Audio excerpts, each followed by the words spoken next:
Kevin had always loved his neighborhood. It was a place where he felt a sense of belonging, a community that had its flaws but was home nonetheless. On a warm summer evening, he decided to take a walk to clear his mind after a long week at work. The sun was setting, casting a golden hue over the streets, and the sounds of laughter and music filled the air. Little did he know that this peaceful evening would soon turn into a nightmare. As Kevin strolled down the familiar path, he noticed a group of men gathered near a corner store. They were laughing and joking, but as he approached, their demeanor shifted. The laughter faded, replaced by a tense silence. Kevin felt a knot tighten in his stomach, sensing that something was off. He quickened his pace, hoping to pass by unnoticed. But as he walked past, one of the men shouted a racial slur, followed by a barrage of insults. Before he could react, the group surged forward, surrounding him. Kevin's heart raced as he realized he was outnumbered. The men began to shove him, their words laced with hatred. "You don't belong here," one of them yelled, while another threw a punch that landed squarely on Kevin's jaw. The world around him blurred as he fought to defend himself, but the assault was relentless.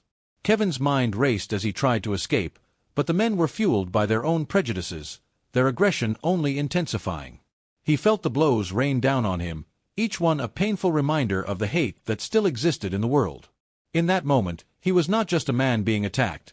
He was a target of a deep-seated racism that had been allowed to fester. Finally, after what felt like an eternity, the group retreated, leaving Kevin bruised and shaken on the ground. He struggled to catch his breath, the adrenaline coursing through his veins. As he sat there, the reality of what had just happened began to sink in. This was not just a random act of violence, it was a hate crime, fueled by the color of his skin.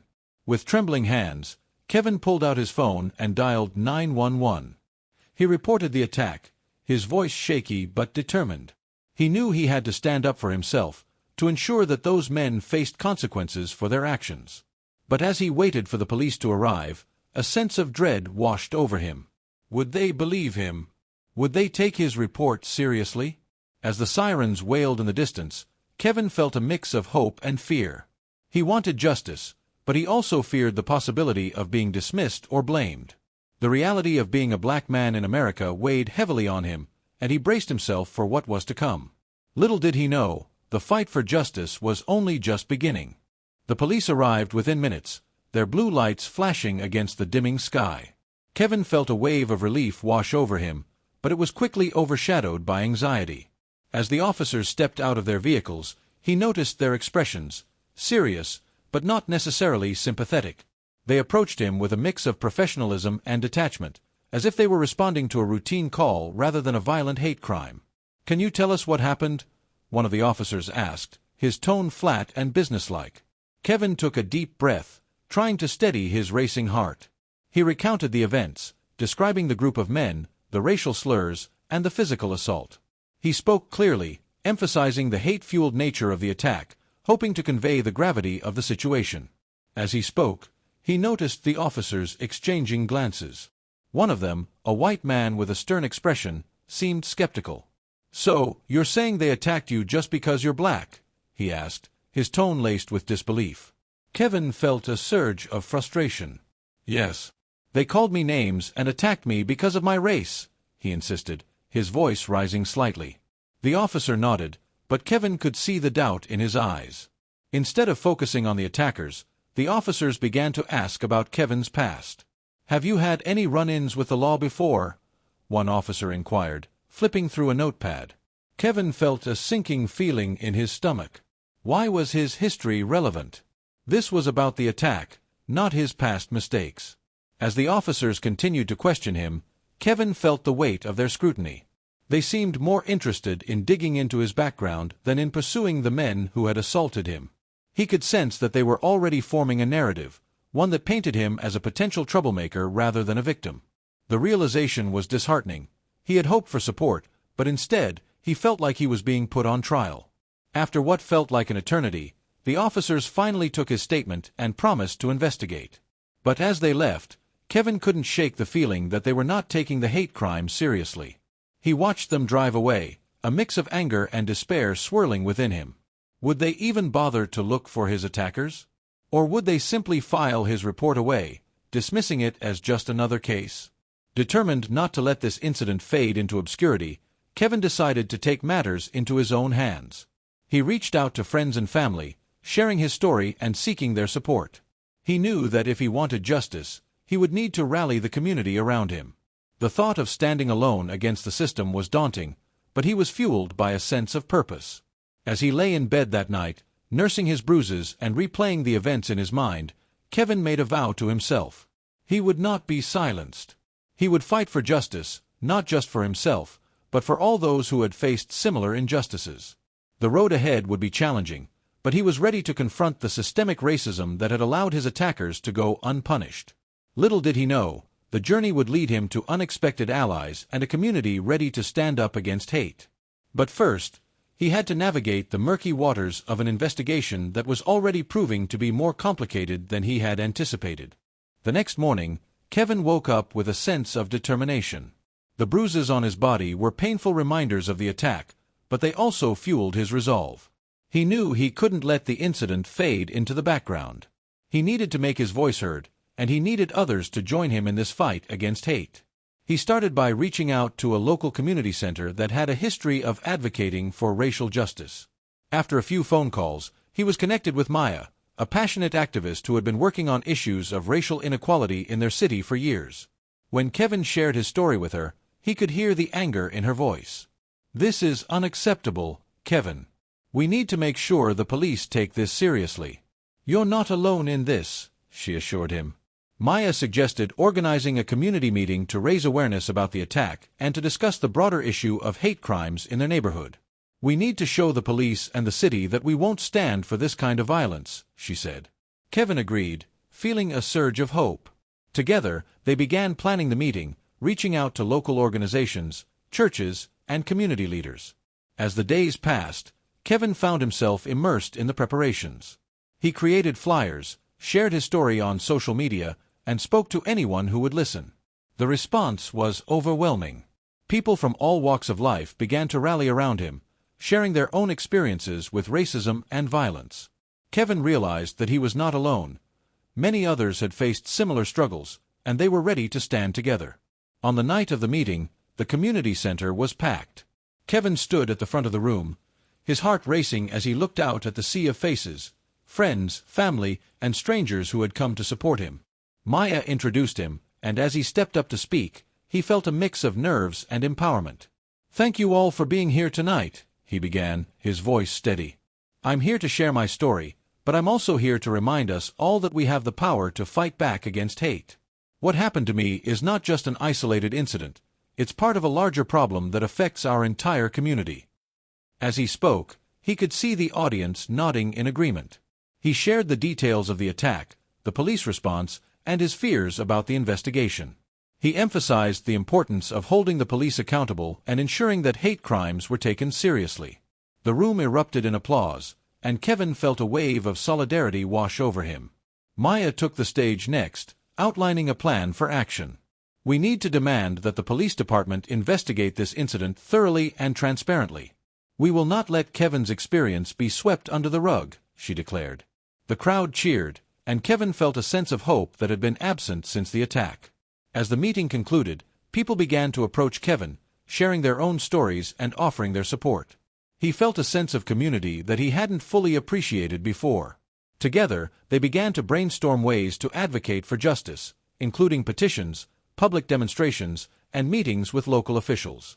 That night, as Kevin returned home, he felt a renewed sense of purpose.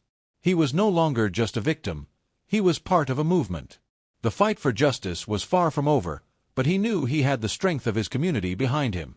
With their support, he felt ready to confront the challenges ahead, determined to ensure that his attackers faced the consequences of their actions and that no one else would have to endure what he had experienced. But as he prepared for the next steps, he couldn't shake the feeling that the investigation would not be as straightforward as he hoped. The systemic issues within the police department loomed large, and he knew that the fight for justice would require not just courage, but also resilience and unwavering determination. In the days that followed the community meeting, Kevin felt a surge of energy and purpose. The support he received from friends, family, and community members was invigorating. They had formed a coalition dedicated to advocating for justice, and together, they began to put pressure on the police department to take Kevin's case seriously. Maya organized a follow-up meeting with the police chief, inviting community leaders and activists to discuss the handling of hate crimes. Kevin prepared himself for the meeting, knowing that it was crucial to articulate the community's concerns and demand accountability. He wanted to ensure that the police understood the gravity of the situation and the need for a thorough investigation. On the day of the meeting, the atmosphere was tense. Kevin, Maya, and several other community members gathered in the police station's conference room, where the chief and a few officers awaited them. The chief, a middle-aged man with a stern demeanor, greeted them with a nod but seemed unprepared for the passionate dialogue that was about to unfold. Maya opened the meeting, outlining the community's concerns about the police response to Kevin's attack. "We are here today to demand that the police take hate crimes seriously," she stated firmly. Kevin's experience is not an isolated incident. It reflects a pattern of racial bias that we cannot ignore. As Kevin spoke, he felt a mix of anger and determination. "I was attacked because of the color of my skin, and when I reported it, I felt like I was the one being scrutinized. This needs to change," he said, his voice steady but filled with emotion. He shared the details of the attack, emphasizing the racial slurs and the motivations behind the assault. The police chief listened, but Kevin could see the skepticism in his eyes. "We take all reports seriously, but we also have to consider the context," the chief replied, his tone defensive. "We need to investigate thoroughly before jumping to conclusions about hate crimes." Kevin felt a wave of frustration wash over him. "But that's the problem. The context is that I was targeted because of my race. We need to acknowledge that this is a hate crime, not just another incident," he insisted. The room fell silent, and Kevin could feel the weight of his words hanging in the air. As the discussion continued, community members shared their own experiences with racial profiling and violence. They spoke passionately about the need for systemic change within the police department, urging the chief to implement better training for officers on handling hate crimes and racial bias. The chief seemed to soften slightly, acknowledging the community's concerns but still hesitant to commit to specific changes. After the meeting, Kevin felt a mix of hope and frustration. While they had made their voices heard, he knew that the real test would come in the days ahead. Would the police follow through on their promises? Would they truly investigate the attack, or would it be swept under the rug like so many other cases? Determined to keep the pressure on, Kevin and Maya organized a rally to raise awareness about hate crimes in their community. They invited local media, hoping to shine a light on the issue and hold the police accountable. As the date approached, excitement and anxiety filled the air. Kevin knew that this rally could be a turning point, not just for his case, but for the entire community. On the day of the rally, the streets were filled with people holding signs that read, "Justice for Kevin," and "Hate has no home here." The energy was electric, and Kevin felt a sense of solidarity as he stood among his supporters. He took the stage, looking out at the crowd, and felt a wave of gratitude wash over him. "Thank you all for being here today," he began, his voice strong. "This isn't just about me, it's about all of us standing together against hate and injustice. We will not be silenced, and we will not back down until our voices are heard." The crowd erupted in cheers, and Kevin felt a renewed sense of hope. As the rally continued, local news crews captured the moment, broadcasting their message to a wider audience. Kevin knew that they were making an impact, but he also understood that the fight was far from over. The investigation into his attack was still ongoing, and he needed to remain vigilant. In the days that followed, Kevin received updates from the police department, but the news was disheartening. The investigation was moving slowly, and there were no leads on the attackers. Kevin felt a familiar frustration creeping in, but he refused to let it deter him. He had come too far to give up now. With the support of his community, Kevin was determined to keep pushing for justice. He knew that the road ahead would be long and challenging, but he was ready to face whatever obstacles lay in his path. The fight against hate was not just his battle. It was a collective struggle for dignity, respect, and justice for all. And together, they would not rest until they achieved it.